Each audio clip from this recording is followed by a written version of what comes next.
ဒီလိုပါပဲဖုံဖုံတို့အမျိုးဘာသာတာနာကာကွယ်စောင့်ရှောက်ရေးဆိုပြီးတော့ကာကွယ်ဖို့လက်နက်တီတောင်ကင်မရသေးဆိုတဲ့ရှစ်ပြောင်းလုပ်သမားတွေရဲ့မြန်မာနိုင်ငံပေါ်ချစ်တဲ့စိတ်ကိုဦးစင်းဝင်ရောက်ကယ်ဆယ်ခဲ့ရတယ်လို့အမျိုးဘာသာတာနာစောင့်ရှောက်ရေးအဖွဲ့ဟာကာကွယ်မပါပဲမြန်မာပြည်မှာဖွဲ့စည်းတော့ဦးစင်းတို့ရှေ့ဆုံးကပါဝင်ခဲ့ပါတယ်အဲ့ဒီနေရာမှာခုနပြောသလိုတန်ဃာဂိုင်းခွဲတာတို့ဒီအစိုးရကိုတော်လှန်ဖို့လို့အဲ့လိုမဟုတ်ပါဘူးဒါလူငယ်တွေအမြင်လွဲတာပါဦးစင်းလည်းပါခဲ့လို့ပြောတာပါဒါပေမဲ့အမျိုးမျိုးဆွဆွဲတဲ့ကြားမှာဦးစင်းမငင်းလို့လို့တို့နောက်ပြီးကြတော့ပုံကိုရေးရှည်တန်းတင်မှုတွေပုံကိုရေးမုံနှမှုတွေများလာတဲ့အခါမှာဦးစင်းအဲ့အဖွဲ့အစည်းတွေမှာမနေကြတော့ဘူးဒါကြောင့်ဦးစင်းတို့ကင်းအောင်နေတယ်ဆရာတော်တမတော်ကြီးတို့ဦးစင်းတို့လေးစားကြီးညိုသောအဖြစ်ဝင်ရောက်မပြောပေမဲ့ခုနကဒို့သားငယ်သမီးငယ်တွေမြင်တဲ့ဆရာတော်ဦးဝီရသူကိုမွေးဖွားတာမဟုတ်ပါဘူးသူ့ခံစားချက်နဲ့သူ့ရဲ့ emotion ညှင့်တက်မှုကြောင့်ဖြစ်လာတဲ့ကိစ္စတွေမှာဒီလိုပဲပေးဆပ်ရတာကြီးအများကြီးပါဒီကနေ့အထိထောင်ထဲမှာပါဒီကနေ့တမတော်အစိုးရဖြစ်သွားလို့လွတ်ပေးလို့မရပါဘူး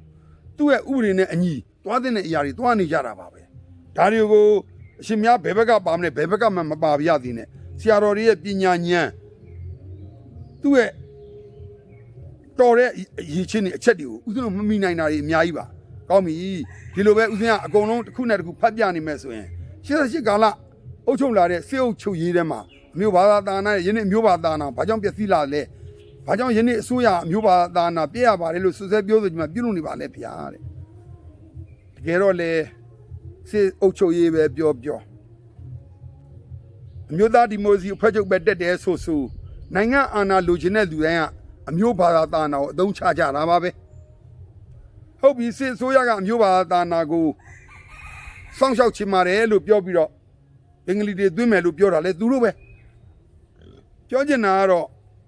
အမျိုးဘာသာတာနာချစ်တယ်လို့ဟန်ပြချစ်တဲ့သူတွေများပြီးတော့တကယ်ချစ်သလားဆိုတော့စောင့်ကြည့်ရမယ်အကြောင်းတရားတွေကိုတို့တွေကအချိန်ပေးရမှာပါဒီနေရာမှာဘုရားဘာသာကိုရှေ့တန်းတင်လာတဲ့စစ်အစိုးရနဲ့ဒီကနေ့တန်ဃာတွေဟာဝင်ရောက်ပြီးဗမာမပြောဘဲနင်းနေတယ်ဆိုတဲ့ကိစ္စမှာ NLD ဒေါ်ဆန်းစုကြည်ကိုကာကွယ်ခဲ့တာလေတန်ဃာတော်တွေအများနဲ့ဆရာတော်ဖျားကြီးတွေပါဒါကြောင့်သူ့အတွက်ထောင်ကျခဲ့တဲ့သူတွေအများကြီးရှိသလိုတကယ်အာဏာရလာတော့အဲ့ဒီသူတွေစီတောင်မလာနိုင်ပဲမာနခဲပြီးတော့ဘာသာတော်ညီညွတ်ရေးကိုရှေ့တန်းတင်ပြီးဗုဒ္ဓဘာသာနဲ့အခြားဘာသာတွေဒရနဲ့ထိုင်ရအောင်ကြိုးစားနေတဲ့သူတို့လည်းဘာသာရေးကိုအသုံးချပြီးတော့နိုင်ငံရေးကိုလုပ်နေတာပါဒါကြောင့်88မှာဘယ်လိုလုပ်တယ်ညာလိုလုပ်တယ်လို့ပြောနေမဲ့အစားပြည်သူတွေရဲ့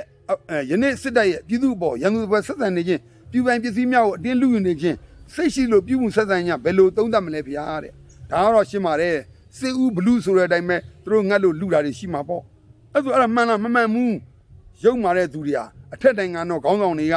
အကြီးအကဲတွေကမင်းတို့အလုပ်လုပ်ပါတော့မသိဘူးလို့တော့ကိုယ်စိတ်ထဲမှာစွဲတာပါသူတို့ရဲ့အခက်ခဲနဲ့ကိုယ့်ဘက်ကလူတွေရဲ့ကြားထဲမှာဒီဘက်ကမမှန်တာကိုတွေ့လို့သိမ့်လိုက်ပြီဆိုရင်ဒီဘက်ကအမှန်ပြောမှာပေါ့ဟိုတနေ့ကဦးဇင်းတို့ကဝဘက်မှာဖြစ်သွားတဲ့ပြဿနာဘုရားကိုဆရာတော်ပြောချင်ပါတယ်တခြားမဟုတ်ပါဘူးလူငယ်လေးနှစ်ယောက်ကဆိုင်ကယ်ချင်းကြလို့ချင်းတင်နေတာတနက်နဲ့ဖင်ကိုပြစ်သွားတယ်တဲ့သိရောတဲ့ကဲစဉ်းစားကြည့်ဘေးကကြားလိုက်ရင်ရက်ဆက်လိုက်တာစစ်တပ်က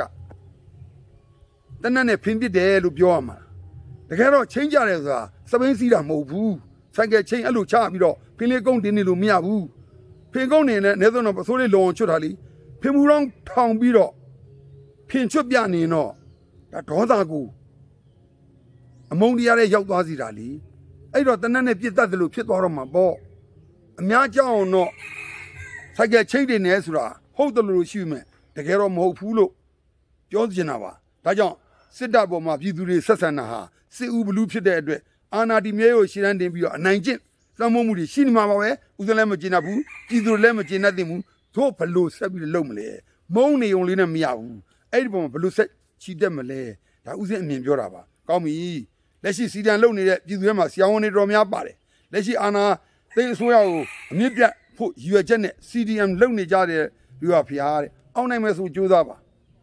သူတို့လက်ထဲမှာတနက်ရှိသလိုသူတို့အာဏာကိုရပြီဆိုရင်အဲ့ဒီဆရာဝန်တွေအလုပ်ပြုတ်သွားရင်ငါတို့ပညာတတ်ဆိုရင်မဲ့နိုင်ငံခြားကိုထွက်နိုင်သလား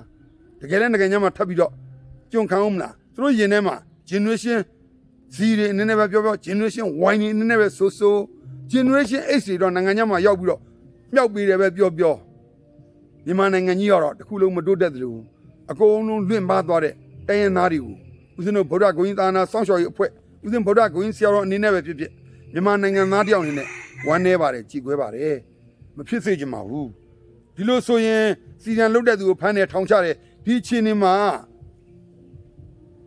ဘယ်လိုကြောင့်လုတ်ဖြစ်ပါလဲအဖြစ်ဘာလို့များမရှာလဲပြည်သူများရဲ့ဆန္ဒလက်တသို့အာဏာရှင်ရဲ့ဆန္ဒတစ်ထက်တည်းမကြနိုင်ဘူးမှန်ပါတယ်အဲ့လိုဆိုရင်ဦးဇင်းအနေနဲ့ပေါ့လေစီရီယန်လုတ်တဲ့အားလုံးသောပညာရှင်တွေအားလုံးကိုအစိုးရမဖမ်းဘူးလို့ဦးဇင်းယုံကြည်မိတယ်ဟုတ်ပြီဖမ်းရင်လည်းဖမ်းလိုက်မယ်လှုပ်ရှားမှုရဲ့တဘာဝမှာခေါင်းဆောင်နဲ့နောက်လိုက်ကြွားလိုက်မယ်ခေါင်းဆောင်ဆိုတာပျက်စီးကိုရှေ့တန်းတင်ပြီးတော့ဖျက်ဆီးခဲ့တဲ့သူတွေကတော့ဥပဒေအရဖမ်းမှာပါနောက်လိုက်ဖြစ်တယ်စီရီယန်အများလို့လိုက်လို့ရတယ်အရင်88တုန်းကလည်းပြန်ပြီးအစိုးရဝင်ညတာပဲရတာပဲဦးဇင်းအမြင်ကတော့အဲ့လိုမြင်မိတယ်ဒါစီရီယန်လှုပ်ရှားနေတဲ့သူတွေကိုမလှုပ်ရှားအောင်ပြောတာမဟုတ်ပါဘူးမိတို့မာနဒေါသအယမှန်ရမကြောက်တနတ်ဖွင့်နောက်လူလက်ချံအကုန်မှန်တတ်ဆိုလိုပဲမြတ်တော်လမ်းမှာရက်တတ်ပါစေဆိုတဲ့ဘုံဘုံရဲ့နောက်ဆုံးစကားလေးဟာအမှန်တရားကိုရွေးချက်ပါအမှန်ဘက်ကရက်ဒီးပြီးတော့ဘာငယ်သမီးငယ်တွေဒီနေ့ generation Z တွေ generation Y တွေမှန်သောလမ်းကိုရွေးချယ်ပြီးတော့အောင်မြင်ပါစေတကယ်ရင်ထဲကခံစားချက်တွေကိုဖုံဖုံနဲ့လာပြီးဆွေးနွေး Facebook ကတင်ပြအောင်မှာဖန်ခံမှာကြောက်လို့မဆွေးနွေးရပဲ Facebook ကထိုင်ဆဲနေမယ် Messenger တွေပို့ပြီးတော့ထိုင်ဆဲနေမယ်ဆိုရင်တော့လေအဆဲပြင်ဆဲရင်ခမရတို့ကျုပ်တို့ဆင်းရဲနေမှာပါဆိုသလိုပဲတန်းငယ်သမီးတွေအုံနောက်ထဲမှာမဆဲဘဲနဲ့အောင်မြောင်လုံနိုင်တဲ့အတွေးခေါ်တွေထည့်ပေးပါလို့ဦးဇင်းဗုဒ္ဓဂုဏ်ဆရာတော်ကဒီနေရာကတကပ်ပြီးတကပ်တင်ပြအခု၃ကပ်မြောက်ဖြစ်သွားပါပြီဒီလိုပဲဆိုစကားမူအခု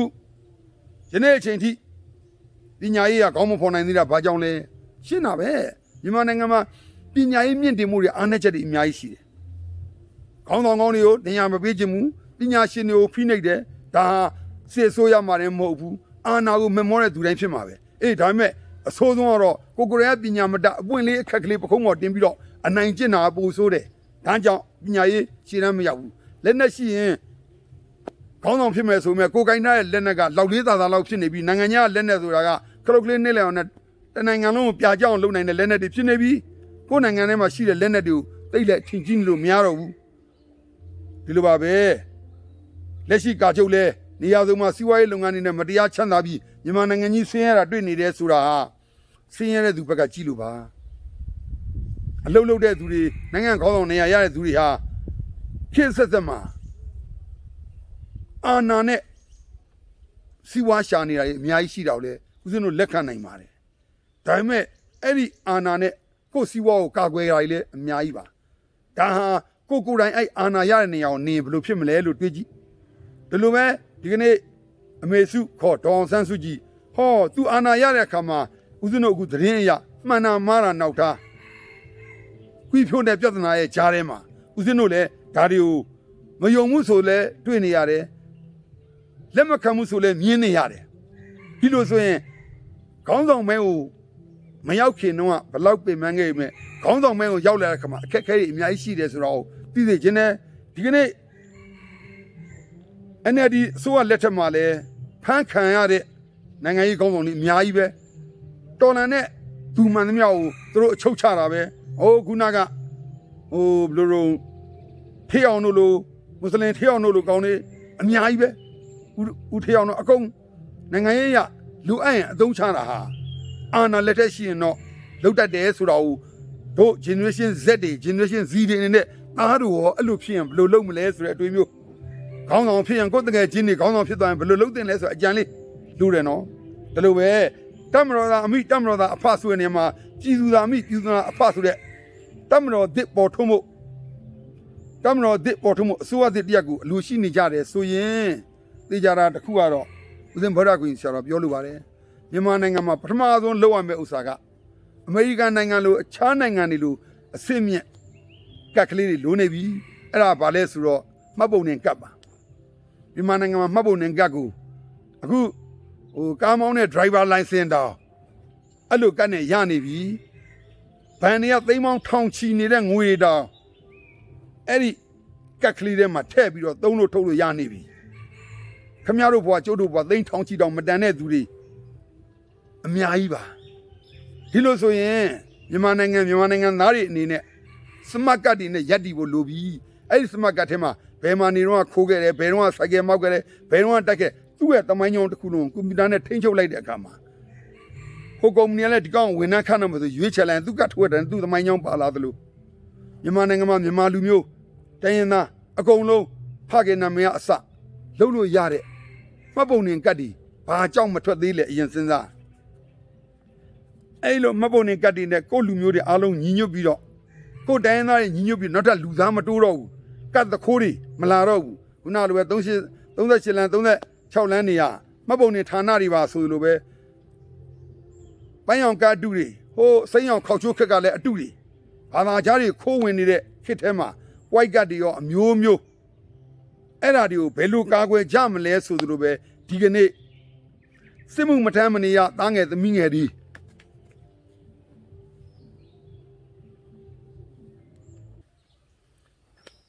ခုနကပြောတဲ့ generation တွေအားလုံးတတ်ထဲမဝင်မနေရလူငယ်မှန်ရင်သက်16နှစ်ကျော်ရင်ဆိုသလိုတကယ်ကိုလူမျိုးပေါင်းစုံပါဝင်တဲ့တက်တီဖြစ်ပေါ်လာမှာပါရှေ့တုန်းကလည်းဒီလိုပဲတည်ဆောက်ခဲ့တာပါပဲတမတော်တွေကိုမဝင်ရဆိုတာမရှိပါဘူးဒီလိုပါပဲခုနကရင်သဘုံရှိလေတော့တက်ထဲမှာမဝင်ရပဲဖြစ်နေသလိုကချင်ကလည်းကချင်သဘုံရှိလေတော့တက်ထဲကိုမဝင်ရတဲ့ခါမှာစစ်တပ်မှာအင်အားတွေနေလာတယ်အညာသားတွေစုမဲ့ဆိုသလိုပဲတမတော်ရဲ့ညီညွတ်ရေးဟာအရင်တော့ရှမ်းချင်းကချင်မြန်မာရခိုင်ကရဆိုလို့တိုင်းသားလူမျိုးစုတတ်မတော်ပါပဲဒီအချိန်မှာတော့ဘယ်လိုပြောအမုန်းတရားတွေနဲ့ပြောနေကြလို့ပါဒီလိုဆိုရင်သားငယ်မိငယ် generation Z တွေအနေနဲ့ဒီနေ့ generation A ရမတော့ Z အထိ0 1မရောက်အောင် generation Z ဆိုတာ generation 0တို့သားငယ်သမီးငယ်တွေလုံးဝကုံဆုံးမသွားအောင်အသိဉာဏ်နဲ့တွန်းလှန်ကြဖို့လိုပြီဘုရားကိုကြီးဆရာတော်အနေနဲ့လဲဖျားတရားတွေကိုဘဝနဲ့ပြည့်စက်ခံစားမှုနဲ့ကြိုးစားခဲ့ပြီမဲ့ဖြစ်နေတဲ့ဖြစ်စဉ်တွေမှာအမှားအမှန်တွေကိုအထူးမပြောလို့တော့ပါဘူးတိုင်းပြည်နဲ့လူမျိုးအတွက်ချစ်တတ်တဲ့စိတ်ဘာသာသာနာကိုညှဉ်းနှိုးတတ်တဲ့စိတ်နဲ့တင်ပြပေးတာပါတကယ်ဖြစ်စဉ်နေတဲ့အတူမပြည့်စုံတဲ့ပစ္စည်းတွေနဲ့ဖွဲ့စည်းတည်ဆောက်ပြီးတော့တာနာကိုကာကွယ်တာဆဲနေတဲ့သားငယ်သမီးငယ်တွေလည်းသားတို့ဆဲနေတာတကားတော်တွေရဲ့ရိုင်းပြနေတာငါဘာသာချစ်သလားဆိုတာရဲ့ဒီကရုံးမလို့မချစ်ပါဘူးလုံကလေးတွေလို့ပဲပြောစစ်မှန်တဲ့သစ္စာတရားတို့တကားဒကမတွေသားငယ်သမီးငယ်တွေကိုအခွင့်အရေးတွေပေးလာပါလိမ့်မယ်အကြောင်းတရားတွေဖန်တီးလာပါလိမ့်မယ်အဲ့ဒီခါမှာတို့တွေဘာမှမတုံ့ပြန်နိုင်မဲသူတော်ကောင်းတရားပျောက်ကွယ်မှန်ကန်တဲ့တရားတွေတွားပြီးတော့သူတော်ကောင်းပြစ်မှားတဲ့ဓာန်တွေမဖြစ်စေချင်လို့ဆရာတော်သမတော်များတော့မပြစ်မှားစေချင်ပါဘူးကိုယ်တိုင်ကသီလလုံမနေတာ229တော့သိခါဖို့ရှိတဲ့ဆရာတော်တွေကိုပြစ်မှားနေတဲ့လူငယ်တွေကိုအပြစ်သားလို့မဖြစ်သွားစေချင်ပါဘူးဒါကြောင့်ဦးဇင်းအနေနဲ့ဒီကနေ့လူငယ်တွေတင်ပြခြင်းတဲ့အကြောင်းတရားတွေကိုဖုံဖုံစီကိုလည်းတင်ပြနိုင်လို့လာရောက်ဆွေးနွေးနိုင်ပါတယ်ဒါတို့ရဲ့အမုန်းတရားတွေကိုပညာနဲ့ပြောပြသမ်းမှာ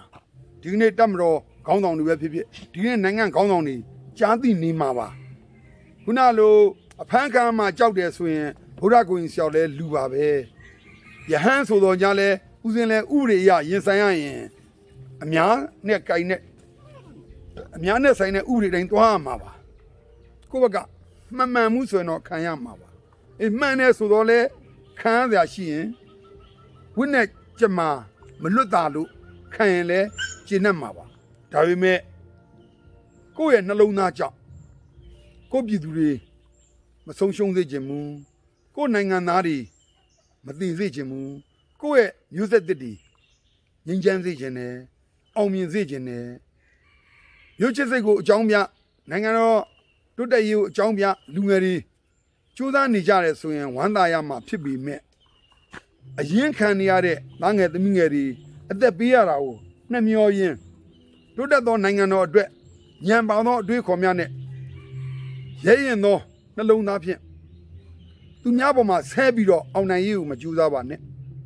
သူများပေါ်မှာအပုတ်ချပြီးတော့ကိုတိုးတက်ရေးကိုမလုပ်ပါနဲ့ကိုယ်တိုင်ကစနစ်ကြပညာပါတွေ့ဆုံတဲ့လူကြီးကိုတွေ့ဆုံခေါင်းဆောင်ကောင်းကိုရွေးချယ်အကောင်းဆုံးသောအောင်မြင်မှုကိုရဖို့ပြင်ဆင်ညရအောင်ပါဒါကြောင့်ဦးဇင်းဗုဒ္ဓဂုဏ်ဆရာတော်အားလုံးကိုဖိတ်ကြားပါတယ်ဦးဇင်းအနေနဲ့နိုင်ငံရေးသမားမဟုတ်ပါဘူးဘာသာရေးတက်ပါသို့တော့အမုန်းဖက်ပြီးကိုပြည်သူတွေအသက်အတွက်ရှေ့တန်းကပါကျင်တယ်ဆိုတဲ့လူမျိုးပါနိုင်ငံရေးနဲ့မဆိုင်ပေမဲ့လဲသားငယ်သမီးငယ်တွေဘဝကိုကယ်ကျင်တဲ့နေရာမှာမူရစ်စေရဲ့သားကောင်မဖြစ်အောင်ငါးပါးသီလာတွေကတပါးသောသီလာကိစ္စပဲရှိပါတယ်ဟိုဘက်က၄ပါးမကောက်ချိုးဖောက်နေတယ်လဲဦးဇင်းတို့သိနေပါတယ်ဒါပေမဲ့တို့သားငယ်သမီးငယ်တွေကိုသီလာလုံမာလို့ပြောတာမဟုတ်ပဲပညာဉာဏ်ဖြစ်မယ်ဆိုရင်အဲ့ဒီမူရစ်စေကိုမသုံးဖို့တင်ပြတာကိုဝိုင်းဝန်းပြီးဆဲနေတဲ့အစားဦးဇင်းရဲ့ဗီဒီယိုတွေကိုအချိန်ချင်းကြည့်မှန်အောင်ကြည့်ပြီးတော့ဦးဇင်းကိုပြောရင်ဦးဇင်းစိတ်ဆိုးရမရှိပါဘူးဘာမှမဟုတ်ဘဲနဲ့မီဒီယာကိုအသုံးချပြီးတော့ generation Z လူငယ်တွေနဲ့တန်ဃာတော်တွေကြားဗုဒ္ဓဘာသာကိုအမုန်းပွားအောင်လုပ်ပြီးတော့တို့သားတွေသမီးတွေရဲ့နှလုံးသားတွေကဗုဒ္ဓဓမ္မတွေကိုစွန့်ပစ်သွားရအောင်ဒါတို့အနေနဲ့ခင်မွန်းကြီး10ပါးကိုပြစ်မှားဒါလိုပဲယန္နာ3ပါးကိုစော်ကားပြီးတော့ဘယ်သောအခါမှဗုဒ္ဓဘာသာဖြစ်မရအောင်အမှားကြီးမမှားစေခြင်းလို့ပါမမအောင်တွန်းပုံနေတာကိုမြင်မာလို့ပြောကြရင်ဦးဇင်းဗုဒ္ဓဂုဏ်ဆရာတော်ရဲ့ generation Z နဲ့ဘာသာတရားကြားတဲ့ကအမုန်းတရားများကိုတတ်နိုင်သမျှနှလုံးသားနဲ့ဖြည့်ရှင်းသားတို့ရဲ့တကားပွင့်လင်းခြင်းတွေမှာဘုံဘုံပြောပြလို့ရနိုင်တယ်လို့အားလုံးညှိနှိုင်းပြီးတော့ဆွေးနွေးမယ်ဆိုရင်အားလုံးလာခဲ့ပါအားလုံးညီညွတ်ညွတ်ဆွေးနွေးပြီးတော့အနာဂတ်နိုင်ငံတော်ကြီးအတွက်အတွေ့အခေါ်တွေမျှော်မြင်မှုတွေစုပေါင်းပြီးတော့ကြိုးစားကြပါလို့ဖိတ်ခေါ်ရင်းနှုတ်ဆက်လိုက်ပါတယ်အားလုံးချမ်းမြေ့နိဗ္ဗာန်တွေ့ကအေးမြချမ်းသာရှိပါစေ